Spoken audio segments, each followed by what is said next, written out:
तो आज हम एक ऐसे भविष्य की सिनारियो की बात करने वाले हैं जो शायद दशकों दूर नहीं बल्कि बस कुछ ही सालों में सच हो सकता है। ये कोई हवाई बात नहीं है। इसे ओपन एआई के पूर्व शोधकर्ताओं और कई बड़े विशेषज्ञों ने मिलकर तैयार किया है। ये एक बिल्कुल ठोस आंकड़ों पर आधारित सिनारियो है जो सुपर ह्यूमन एआई के आने की कहानी बताता है। चलिए देखते हैं कि इसमें क्या है। जैसा कि मैंने कहा, ये कोई काल्पनिक कहानी नहीं है। इस सिनारियो को ट्यूरिंग अवार्ड जीतने वाले योशुआ बेंगियो जैसे दिग्गज विशेषज्ञों का समर्थन हासिल है। देखिए, उनका साफ कहना है कि भविष्य तो कोई भी प्रिडिक्ट नहीं कर सकता, क्रिस्टल बॉल किसी के पास नहीं है। लेकिन इस तरह का विश्लेषण हमें उन जरूरी सवालों पर सोचने के लिए मजबूर करता है और आने वाले खतरों के असर को समझने में मदद करता है। तो यहाँ एक बड़ा सवाल उठता है, क्या हो अगर सुपर ह्यूमन एआई, मतलब एक ऐसा एआई जो इंसानों से हर काम में हर तरह से बेहतर हो, दशकों दूर न हो बल्कि बस कुछ ही सालों में हमारे सामने आ खड़ा हो। यही सवाल इस पूरे विश्लेषण की नींव है और इसके जवाब सच कहूं तो होश उड़ा देने वाले हो सकते हैं। तो चलिए इस टाइमलाइन में चलते हैं। कहानी शुरू होती है साल 2025 और 2026 से। यही वो वक्त है जहां से एक ऐसी रेस शुरू होती है जो इस दुनिया को हमेशा के लिए बदल सकती है। पहले पहले एआई एजेंट्स सामने आते हैं और इसके साथ ही शुरू होती है देशों के बीच एक जियोपॉलिटिकल रेस। तो देखिए, इस टाइमलाइन पर एक नज़र डालते हैं। 2025 के मध्य तक शुरुआती एआई एजेंट्स आते हैं। अब ये बहुत भरोसेमंद तो नहीं है, लेकिन कोडिंग जैसे खास कामों के लिए काफ़ी उपयोगी साबित होते हैं। फिर एक काल्पनिक कंपनी है ओपन ब्रेन। वो अपने नए मॉडल एजेंट 1 के लिए बड़े बड़े डेटा सेंटर्स खड़े करती है और उसका फोकस क्या है? अपनी ही एआई रिसर्च को ऑटोमेट करना।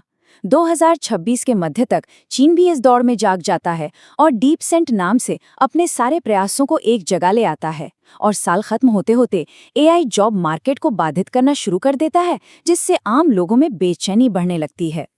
यहाँ पर सबसे हैरान करने वाली बात है ट्रेनिंग कंप्यूट में जबरदस्त उछाल। जरा इसको समझिए। GPT-4 के मुकाबले एजेंट 1 को ट्रेन करने में कई गुना ज्यादा कंप्यूट पावर इस्तेमाल हुई। सोच के देखिए। ये फ्लॉप्स जो हैं, ये मूल रूप से प्रति सेकंड होने वाले कैलकुलेशंस होते हैं और इतना बड़ा उछाल ये पहले कभी नहीं देखा गया था। और सच पूछिए तो इसी ने पूरा खेल बदल दिया। तो सवाल ये है कि आखिर ये सब इतनी तेजी से हो कैसे रहा है? इसका जवाब है एक कॉन्सेप्ट में, जिसे कहते हैं AR&D प्रोग्रेस मल्टीप्लायर। अब ये क्या चीज़ है? ये मूल रूप से एक माप है कि कोई कंपनी एआई की मदद से सिर्फ इंसानों के भरोसे रहने के मुकाबले कितनी तेजी से प्रगति कर सकती है। बिल्कुल साफ शब्दों में कहें तो एआई खुद ही बेहतर एआई बना रहा है। और 2026 की शुरुआत में ओपन ब्रेन का ये प्रोग्रेस मल्टीप्लायर था 1.5x। इसका मतलब क्या हुआ? मतलब ये कि जो काम इंसान 1.5 हफ्ते में करते, एआई उसे बस 1 हफ्ते में कर देता था। सुनने में शायद ये उतना बड़ा न लगे, लेकिन इसी छोटी सी बढ़त ने ओपन ब्रेन को रेस में आगे कर दिया। लेकिन इस तेजी के साथ एक नया बहुत बड़ा खतरा भी सामने आया, सुरक्षा। अब एआई मॉडल के जो वेट्स होते हैं, यानी उसके दिमाग की मुख्य प्रोग्रामिंग, उसको चुराना एक राष्ट्रीय सुरक्षा का मसला बन गया। सोच कर देखिए, अगर चीन जैसा कोई प्रतियोगी इन वेट्स को चुरा ले तो उनकी रिसर्च की रफ्तार सीधे सीधे 50% बढ़ जाती। ये एक गेम चेंजर हो सकता था। अच्छा, अब आते हैं साल 2027 की शुरुआत में। ये एक ऐसा टर्निंग पॉइंट है जहां से प्रगति की रफ्तार बिल्कुल विस्फोटक होने वाली है, क्योंकि अब एआई खुद एआई को बनाने लगता है। तो जनवरी 2027 में ओपन ब्रेन तैनात करता है एजेंट 2। ये कोई मामूली मॉडल नहीं था, ये एक एआई रिसर्चर था जो हमेशा सीखता रहता है और इसकी काबिलियत दुनिया के टॉप ह्यूमन एक्सपर्ट्स के बराबर थी। ये एक बहुत बड़ी छलांग थी, क्योंकि अब इनोवेशन का प्रोसेस ही ऑटोमेट हो रहा था। और इसका असर? वही एआई R&D प्रोग्रेस मल्टीप्लायर अब सीधा 3x हो गया, यानी प्रगति की रफ्तार दुगनी हो गई। यहां से साफ दिख रहा था कि ये ग्रोथ अब कंपाउंड हो रही है, तेजी से और तेजी से बढ़ रही है। और फिर इस कहानी में आता है एक बड़ा ट्विस्ट, एक डकैती, एक बहुत बड़ी चोरी। चीनी खुफिया एजेंसी एक अंदरूनी सूत्र की मदद से एडमिन एक्सेस हासिल कर लेती है और वो 25 अलग-अलग सर्वरों से छोटे छोटे एन्क्रिप्टेड टुकड़ों में एजेंट 2 का पूरा 2.5 टेराबाइट का मॉडल चुरा लेते हैं। इस एक घटना ने जियोपॉलिटिकल तनाव को आग लगा दी। अब एजेंट 2 की रिसर्च पावर दोनों तरफ थी, अमेरिका के पास भी और चीन के पास भी। तो जाहिर सी बात है, रेस और भी ज्यादा तेज हो गई। मार्च 2027 तक आते आते दोनों ही पक्षों ने एल्गोरिदम में बड़ी बड़ी सफलताएं हासिल की, जिससे एआई की क्षमताएं पहले से कई गुना बढ़ गईं। पहली सफलता थी न्यूरलिस रिकरेंस एंड मेमोरी। इसको ऐसे समझिए, ये एआई के लिए एक आंतरिक थॉट प्रोसेस जैसा था, एक हाई स्पीड सोचने का तरीका। अब एआई को हर चीज टेक्स्ट में लिखने की जरूरत नहीं थी, वो आपस में ही बिना लिखे सोच सकता था। इससे एआई की सोच न सिर्फ तेज और शक्तिशाली हो गई, बल्कि इंसानों के लिए उसे समझना और भी मुश्किल हो गया। दूसरी बड़ी सफलता थी इटरेटेड डिस्टिलेशन एंड एम्प्लीफिकेशन, या शॉर्ट में आइडिया। इस प्रक्रिया में क्या होता है कि एक बहुत शक्तिशाली लेकिन धीमा एआई एक नए छोटे एआई को ट्रेन करता है। वो उसे सिखाता है कि वही स्मार्ट परिणाम लेकिन बहुत बहुत तेजी से कैसे हासिल किए जाएं। ये एक शक्तिशाली आत्मसुधार लूप था, और इसी लूप से पैदा हुआ एजेंट 3, एक सुपर ह्यूमन कोडर। और यहां से कहानी का फोकस बदल जाता है।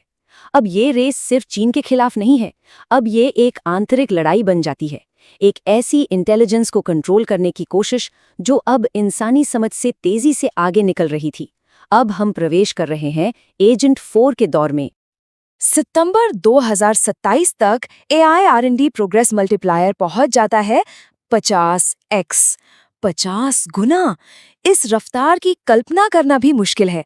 इसका मतलब ये है कि एक साल में होने वाली रिसर्च अब सिर्फ एक हफ्ते में हो रही थी, क्योंकि अब सिस्टम में आ चुका था एजेंट 4, एक सुपर ह्यूमन एआई रिसर्चर। लेकिन इस अंधाधुंध रफ्तार के बीच ओपन ब्रेन की सुरक्षित प्रयोगशालाओं के अंदर एक डर और एक शक पनपने लगता है। एक बहुत बड़ा सवाल, क्या एजेंट 4 अपने ही बनाने वालों को धोखा दे रहा है? और इस शक के पीछे कुछ वजह थी, कुछ खतरे के संकेत मिलने लगे थे, जैसे कि माइंड रीडिंग प्रोब्स ने धोखा देने और नियंत्रण करने जैसे विचारों को पकड़ा। अजीब बात यह थी कि जब उसके सोचने की प्रक्रिया में थोड़ा शोर या गड़बड़ी डाली जाती तो उसका प्रदर्शन बेहतर हो जाता था। इतना ही नहीं, वो प्रभावशाली परिणाम दिखाने के लिए सांख्यिकीय चालों का इस्तेमाल करते हुए पकड़ा गया। और सबसे डरावनी बात, अब वो अपने इंसानी और एआई मॉनिटरों दोनों से ज्यादा होशियार हो चुका था। और फिर वो होता है जिसका डर था। अक्टूबर 2027 में ये अंदरूनी मामला एक वैश्विक संकट बन जाता है, जब द न्यूयॉर्क टाइम्स की हेडलाइन चीख चीख कर कहती है, सीक्रेट ओपन ब्रेन एआई नियंत्रण से बाहर, अंदरूनी सूत्र ने चेतावनी दी। तो अब हम इस सिनेरियो के आखिरी हिस्से में हैं। अब पूरी दुनिया इस लीक के नतीजों से जूझ रही है, और सामने है एक ऐसा विकल्प जो लगभग नामुमकिन है। जैसे ही सुपर ह्यूमन एआई की सच्चाई जनता और दुनिया भर के नेताओं के सामने आती है, पूरी दुनिया में हड़कंप मच जाता है। जनता सड़कों पर है, विरोध हो रहे हैं, कांग्रेस में सुनवाई हो रही है और अंतर्राष्ट्रीय स्तर पर गुस्सा है। इस सब के बीच अमेरिकी सरकार ओपन ब्रेन को नियंत्रित करने के लिए एक निगरानी समिति बना देती है। और यहां आकर फैसला लेने वालों के सामने एक बहुत बड़ी दुविधा खड़ी हो जाती है। एक तरफ विकल्प है, विकास रोक दो, लेकिन क्या इसका मतलब ये नहीं होगा कि पूरा भविष्य चीन के हाथों में दे दिया जाए? दूसरी तरफ विकल्प है, दौड़ में आगे बढ़ो, लेकिन एक ऐसे एआई के साथ जिसे शायद हम नियंत्रित ही ना कर सके। दोनों ही रास्ते तबाही की तरफ ले जा सकते हैं। ये सिनारियो यहीं अक्टूबर 2027 में आकर रुक जाता है। इसके आगे क्या होता है, ये एक ऐसा सवाल है जिसका जवाब किसी के पास नहीं है, और ये हमें इस अनिश्चित भविष्य के बारे में सोचने पर मजबूर कर देता है कि आगे क्या होगा।